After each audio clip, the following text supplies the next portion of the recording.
Hello everyone and welcome to this week's track guide tutorial for IMSA at Laguna Seca, and this will be in the Audi for this week. So let's have a look around. So, got a decent-ish run to turn 1, just keep it to the left hand side, but straight away we're going to turn 1, you're going to be thinking quite early on about your braking. Quite a misleading entry into turn 1, it's quite easy to go in a little bit deeper than you think on the brakes, and then slam into the brakes, hit the ABS and miss the corner. You've really got to set the entry up of turn 1 into like 2 sections because it's a double apex corner.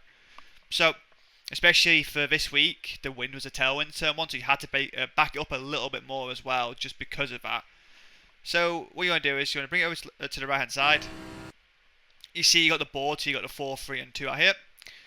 Little trick what I would recommend is, and people kind of forget, you can actually drive 4 wheels out onto this like runoff here on the outside.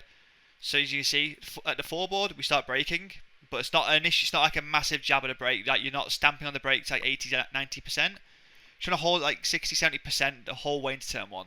Just because if you get any ABS around this track, it's very punishing and you just end up missing the corner by quite a margin, and it also really hurts the front tyres. And the biggest thing like advice with braking around here is if you cook the front tyres, the bounce through a stint is awful around here. So just keep that in mind. So you always be a little bit softer than you think on the brakes. So, turn 1, as I said, you brake in just around here before the 4 board, just before you actually get, you see how it's like dirt part here, right, is just before this. And what you want to do is, when you start putting a brake in, just let the car drift out to the right hand side. You see, just let it slowly drift out over. So we go to chase, now you see, just with this, it just allows you to widen the entry up to turn 1 to set up the turn 2 of the second apex curb. As you can imagine, if you're just here, it makes it really tight on the entry. You have to stop the car a little bit too much on the way in. And then when you try and pick the power up in between 1 and 2, the car just goes straight when you get on power with how you have to have a diff preload around here because of the corkscrew. So you've got to really set it up on the way in because of this. And with this, you can just rolls more speed through. Obviously, that means more lap time. But you see, we break in a straight line. Your turn in point for turn 1 actually is quite early. You need to go now. Earlier than you think. If you try and go at it quite late and try and like arc it off, you do not have any grip on the outside here. You've got to go to the corner quite early. So for this, just before, just where this like last line is here across the track, which is very easy to spot. You see here, we're already starting to turn in. The braking, like trail braking, is about 50%, and we just hold that all the way as we're going down the downshifts. Down to second, you can use first in some cars. It just depends on how you want to approach. If you feel like you're going to miss the corner, I would recommend going to first. Just stop the car a little bit more, get the car pointed back into the right direction, and then full power on the exit. But normally, second gear, left wheel is just on this inside curb here, and just roll it all the way through. You see here, we still now got a tiny bit of trail brake on, just enough to keep the front pointing and like biting into the inside. Last thing you want to do here is you don't want to just drift too far out here, because obviously you imagine then it's just a little bit too far to come back on the exit. So you're trying to go into the middle of the track and just midway around the corner. So now we're pretty much central in the part of T1 and 2. At this point, build the power back in. And you see I'll do like a little step up from like 0 to 50, a little bleed up to 70, and then 100 on the exit. If you get 100% too early, the problem is you just end up, the car doesn't actually then grip up nicely on the second curb here on the inside, and you just go straight into the outside, into the dirt and the off track. So, what I do is just bleed the power in. You see I hold it. The second you feel it, you notice when you're driving, you can feel the car, it grips up on the inside curb. As soon as you get to that curb, that's when you should be back on 100% power. You see, now 100% power. And with that, it just lets you just run out the car all the way out here. You can dip a wheel in the gravel ever so slightly and get away with it. But if you're naturally like in the gravel a bit early, and if you're getting the off track, for instance, on the exit of here, it's normally because you've gotten the power too early and you've been too aggressive and tried to commit to it. So just be a bit more patient, and with that it'll allow you a nicer exit. Also, if you get on the power too early and you have any sort of snaps here, it really affects your whole car balance. Obviously you lose a little bit of lap time as well, but any sort of slides here, it makes then turn 3 and 4 super oversteery. So just a little tip for you there. Into turn 3, bring it straight back over to the left. You see we've got the 3 and a 2 board here on the outside. You already want to be aiming for the 2 board. So bring it over to the left hand side, up on the curb just before the 2 board, and it's like almost like as soon as you feel the car and you feel like you're on the curb, at that point that's when you should be braking. It's as simple as that for this corner. Little brake, like 20-30%. Turn in well before the one board, and you want to be aiming for like the big red sausage curve here on the inside. Same with turn 4 coming up as well. You'll have the same concept. You want to be aiming for this right red sausage curve. But from here, just trail brake it in. You see, even now, I've got a tiny bit of brake on, just all the way into the corner. The second now that my right wheels are touching the blue and white curb, just before the sausage curb, this is where you want to be back on the power. Here, you can actually get on the power a little bit earlier than you think, and with that, it just sets you up nicely for turn 4 coming up. And you see, on the power, 70-80%, we hold that, and then 100% just before we get to the outside curb. If you get on 100% power, now the car can move around a little bit. You can get away with it, but in a long run, I would recommend just being a little bit more patient. And from this, you run it all the way out. If I go to chase now, you see we're using all the road, like, and more. And from here, you just want to keep it a nice straight line up to turn 4. You don't have to really come off this curb fully, then come back onto it afterwards. You can kind of just keep it in a straight line here. You don't actually pick the off track up due to, like, you see, like, this bit of tarmac here where it, like, comes through the other side. So this part here, you don't get an off track for. So from here, already you want to be straight away thinking for turn 4. Again, up on the outside curb. 2 board here on the outside. You're going to start lifting off. So you'd lift off and then do a tiny bit. You'll see I give a tiny bit of brake on, like 5-10% at most, just before the end of this like curve, like the blue and white, and where this like last part of the white curving is. From here, it's just like ever so slight, just a little bleed, just to help bite the car into the corner. Some cars you could get away with a full lift. I think like the Mercedes, for instance, I could just do full lift off into it and back on the power. The Audi, the bounce is a little bit too extreme for that, so you have to keep a little bit of brake on. If you do notice the car's overseeing on the way in, just have a little bit more brake and slow the car down a tiny bit more. But all you want to do is just try and roll as much speed as you can into this, into turn 4. And again, same as turn 3, the second your right hand side tyres are up on the blue and white curb, back on the power. And normally that is just before you get to this like red sausage curb. From here, again, you see it's quite an aggressive jump up from like 60% to 80 to 85%.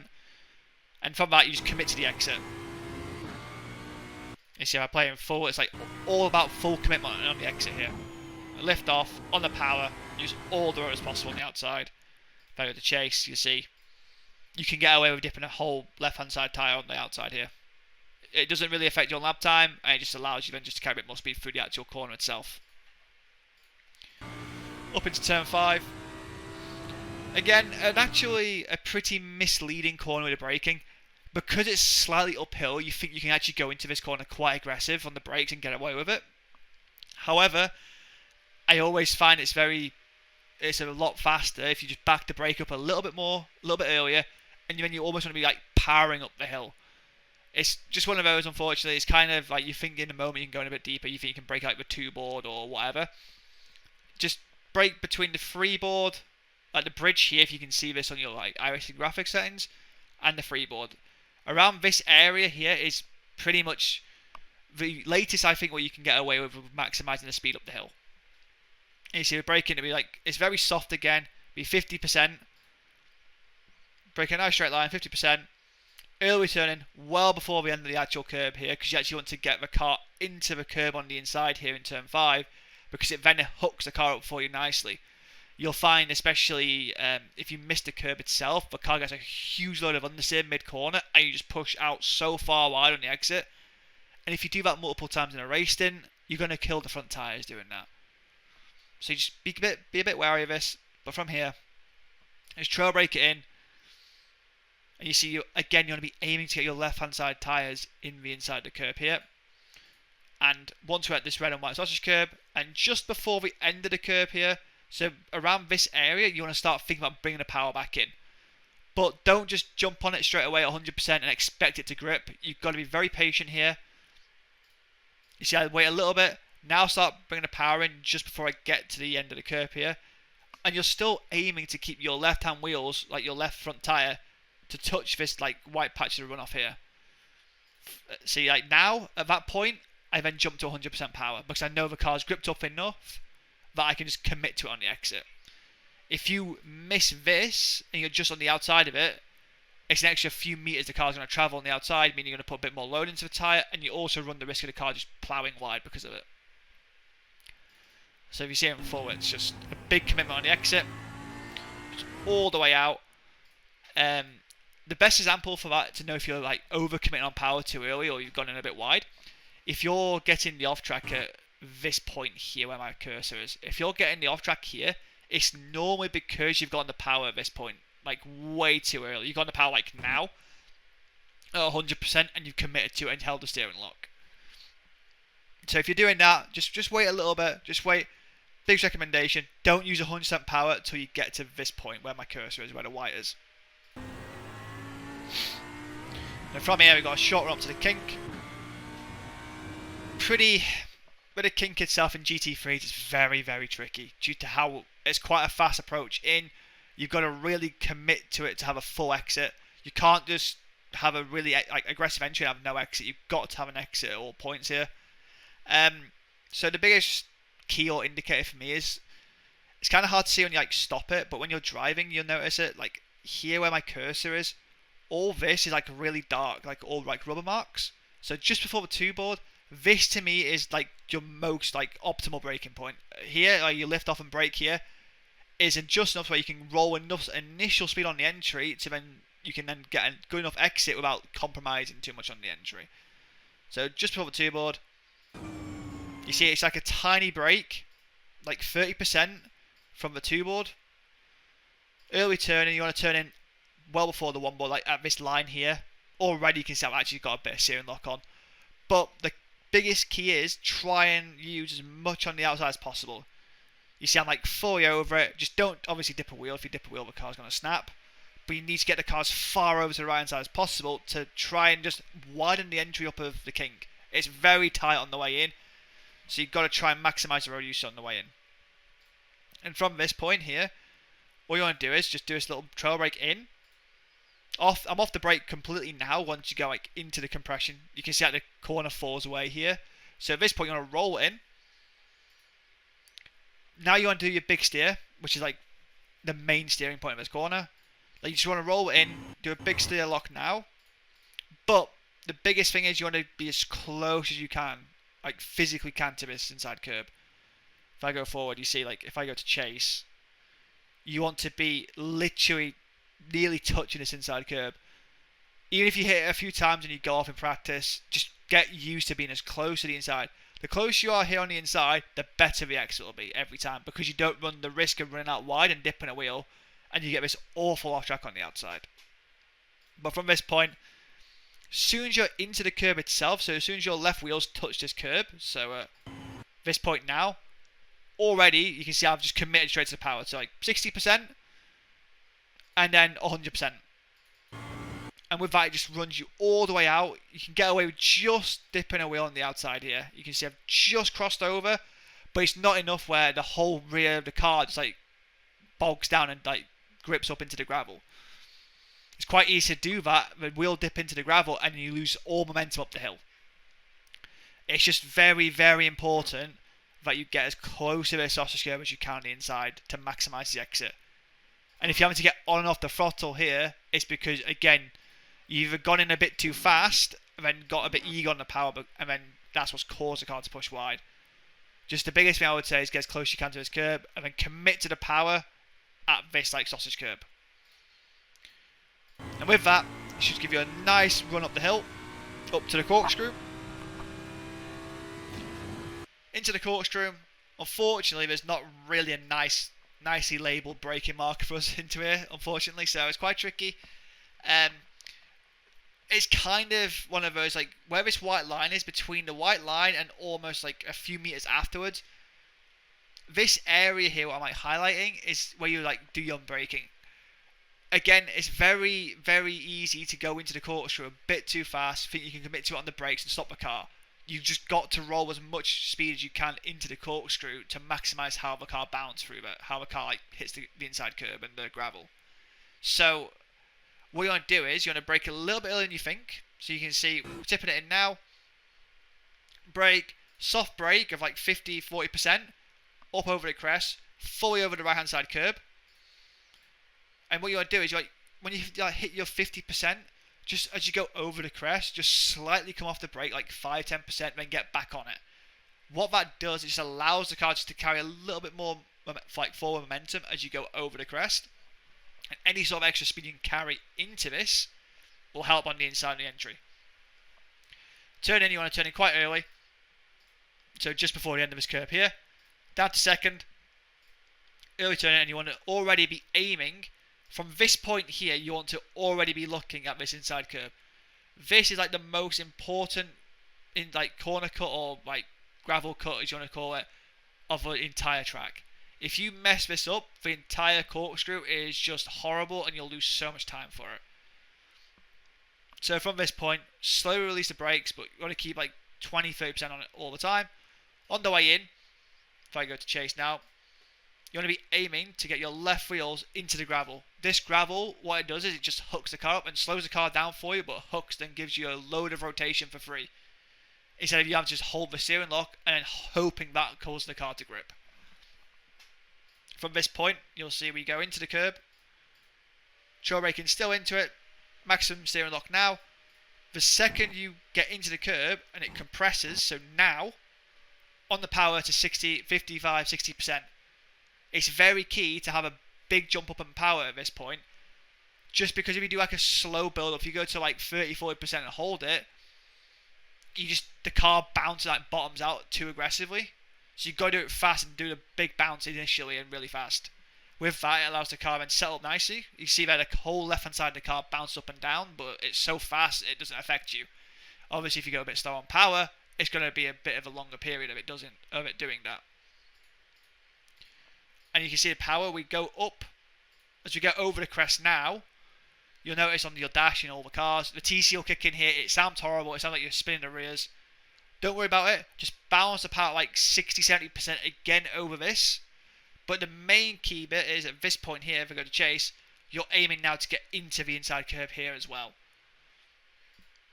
From this point, as soon as you get over the crest and you can actually like see the curb itself is a good example. As soon as you can actually see this curb, 100% power. Got to get on 100% power as soon as you can. And with that, you should, when you come out the corkscrew, you should actually be pretty much central with this line here. If you're out here, you've got on the throttle way too early and you've just committed to it, which is okay. You can get away with it, but obviously it's not going to be consistent enough through a race then. And if you're like out here, you've got in way too slow. You should be pretty central at this point, which allows you then options for this next double left-hander coming up. Which allows you to place the car in the right position. If you're over here, you're kind of committed to one line, unfortunately. At least from here, you can kind of like choose where you want to go. But play it in full. Which is very key to maximise that entry speed. That's the biggest recommendation and biggest like key I can give for the corkscrew. All about that entry, getting on the power as soon as you can before that inside curb, which then sets it up for the second part. Then from here, the fast double left. So for me, there's like two ways you can do this. You can go in really tight and almost like hug the white line. I know in like the Porsche Cup, for instance, we had to like basically hug this white line all the way around due to like the lack of aero. The LMDHs, for instance, they will always be on the outside here. GT3, depending on the car with how it bottoms out, because this corner is a real killer for bottoming out. That's why we have to run the springs a bit stiffer here. The Audi, you could kind of get away with the middle quite nicely. And what you want to do is you want to just lift off. You see like this way this like line curves and then straightens up at this point here. You want to lift off at this point here. So you've actually committed into the corner. You want to be 100% of throttle all the way into the corner. Midway through, so looking off on my left monitor, I can see like there's a gap in the wall on the outside. At this point, lift off. And you're going to do such a slight and tiny jab of the brake. You see like barely any braking, but just enough to, again, similar to, I think it was turn 4, for instance. It's like you just slight bit of brake just to help bite the car into the corner and settle it for you. If you just fully lift off, yeah, you'll roll a bit more, like an extra 1 or 2 Ks. However, you're then having to put a bit more steering lock in, otherwise you run out wide. All you want to do is you're trying to get the car close to this inside curve where my cursor is. At this point, just trail brake it in all the way, and the second your left wheels into this like white patch of the curb here on the inside, just commit to the power. And then run it all the way out to the outside. If you're like here, you've gone to power too early. It's just simple as that one for this one. If you're out here, and just be a bit wary. If you dip a wheel here, you can lose a car quite easily. And also, if you dip a wheel here, you'll find it very tricky to get from the right-hand side to the left-hand side. From this point, you're already going to be aiming for this two-board here in the distance. So you bring it over to the left-hand side straight away. Two-board up on the outside curb. Got to use as much curb on the outside as possible. Trail brake it in like 30-40% up on the outside curb. Turn in just before the one board. On this lap, I actually missed the inside curb fully here, unfortunately, which kind of ruined it from a good lap. But the biggest thing I would say is you want to be trying to aim to get your right wheels here. You see how this? See how you've got a lighter patch of the curb here, and you've got a darker patch where all the rubber is. You're aiming to get your right wheels in this part here. You can do this in fourth, or you can do a downshift. Either way is fine. I'd probably say the downshift's better because it gives you a nice exit. Especially in the Audi, the downshift just releases the car a lot nicer on the exit with the power. Fourth, it bogged down a bit. So I think the Lambo, for instance, you can keep it in the one gear higher. So just keep that in mind. But I missed the curb here completely, unfortunately. But you want to be aiming to get your right wheels in this curb and then picking the power up at the same point. So you pick the power up. Again, same as turn 3 actually. As soon as you're in line with this red sausage curb on the inside. This point here, commit to the power. But normally, if you're just a little bit tighter and you're up on the inside curb, this curb just grips the car up nicely for you. It doesn't... Basically, it eliminates the risk of you running out fully wide on the outside here. From here, you commit to the power, run it all the way out to the outside. You can get away with dipping a wheel on the top, no problem at all. And pretty much straight away, the second you get off this curb, you want to be straight aiming for this outside curb. The final corner is so misleading with braking. I did it so many times in my laps. Everyone does it. You've got to brake a bit earlier than you actually think. And it's a very easy corner to get into the ABS and GT3s. And with that, it screws your entire lap. You can throw your entire lap in the final corner. And also really hurt the tyres at the same time. So you just want to make sure you bring it over to the right hand side. Brake just before the two board or where this white line is. And then you're going to be just 50-60% brake, up to 70. Just have that slow build up into the final corner. Don't just jump on the brakes at 70%, 80% and hold it there. Just do a slow build up. Turning in, you want to turn in just after the one board, very early turn in. And you want to aim to get next to the sausage curb, or even touch the sausage curb. You can get away with it. But the biggest thing now for the exit is, as soon as you're into the curb, you see the car bounce a little bit. As soon as it does this bounce, at this point here, bring the power in. Hold it at about 75-80% on the exit initially until you get the steering lock off. Otherwise, the car just goes straight. So just keep that off, and then use all the runoff on the outside. People forget you can use this. Just be a bit careful. If there's a few laps in the Audi, the TC interference kicked in. So just be a bit wary of that. But from this point here, off the lock, and you should have a nice run to the line. Just bring it. Don't just drive out here. Bring it straight over to it and be close to the wall at the end of the lap. And that is this week's lap at Laguna Seca.